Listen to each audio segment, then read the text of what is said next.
হরে কৃষ্ণ বন্ধুগণ, আজকে আমরা জানবো অপরা একাদশীর মাহাত্ম্য। মহারাজ যুধিষ্ঠির শ্রীকৃষ্ণকে বললেন, হে কৃষ্ণ, জ্যৈষ্ঠ মাসে কৃষ্ণপক্ষিয়া একাদশীর নাম কি এবং তার মাহাত্ম্যই বা কি?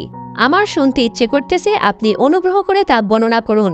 শ্রীকৃষ্ণ বললেন, হে মহারাজ, মানুষের মঙ্গলের জন্য আপনি খুব ভালো একটি প্রশ্ন করেছেন। বহু পুণ্য প্রধানকারী, মহাপাপ বিনাশকারী ও পুত্রধানকারী এবং একাদশী অপরা নামে খ্যাত এই ব্রত পালনকারীদের ব্যক্তিগত প্রসিদ্ধ লাভ করে।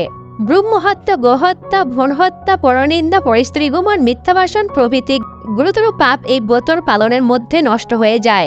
যারা মিথ্যা সাক্ষ্য দান করেন, ওজন বিষয়ে ছলনা করেন, শাস্ত্রের মিথ্যা ব্যাখ্যা দেন, জ্যোতিষীর মিথ্যা গণনা ও মিথ্যা চিকিৎসায় রত থাকে, তারা সকলেই নরক যাতনা ভোগ করে।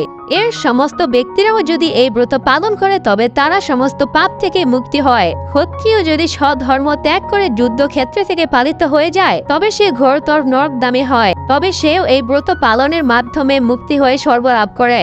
মরক রাশিতে সূর্য অবস্থানের কালে মাঘ মাসে প্রাগণ রাশিতে যে ফল লাভ হয়, শিবরাত্রিতে কাশীধামে উপবাস করে যে পুণ্য হয়, গধামে বিষ্ণুপদ, পদ্মে পণ্ডিধামে যা পাওয়া যায়, সিংহ রাশিতে বৃহস্পতি অবস্থানে গৌতম নদীতে স্নানে, কুম্ভ কেদারনাথ দর্শনে, বদ্রিকা আশ্রম যাত্রায় ও ধ্রুব নারায়ণের সেবায়, সূর্যগ্রহণের কর্মক্ষেত্রে স্নানের, হাতি ঘোড়া স্বর্ণদানে এবং দক্ষিণ সাহ যজ্ঞ সম্পদানে যে ফল লাভ হয়, এই ব্রত পালন করলে অনাশায়ী সেই লাভ হয়ে থাকে। এই অপরা ব্রত পাপরূপ বৃক্ষের কুঠার স্বরূপ, পাপরূপ কাষ্ঠের দাবাগ্নির মতো, পাপরূপ অন্ধকারের সূর্য সদৃশ্য এবং পাপিষ্টের সিংহ স্বরূপ।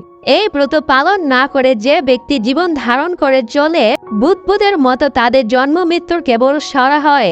বুদ্বুদের মতো তাদের জন্ম মৃত্যুই কেবল সার হয়। অপরা একাদশীতে উপবাস করে বিষ্ণু পূজা করলে সর্বপাপ মুক্তি হয় এবং বিষ্ণুলোকে গতি হয়। এই ব্রত কথা পাঠ করলে ও শ্রবণ করলে প্রধানের ফল লাভ হয়। ব্রহ্মাণ্ড পুরাণে এই ব্রতর মাহাত্ম্য বর্ণনা করা হয়েছে। হরে কৃষ্ণ কৃষ্ণ কৃষ্ণ হরে হরে, হরে রাম রাম রাম হরে হরে। এই ছিল অপরা একাদশীর মাহাত্ম্য। আমাদের ভিডিওগুলো ভালো লাগলে পাশে থাকা বেল আইকনে ক্লিক করে চ্যানেলটি সাবস্ক্রাইব করে যাবেন, যাতে পরবর্তী ভিডিও আপনার কাছে পৌঁছায় সবার আগে। ধন্যবাদ, নমস্কার।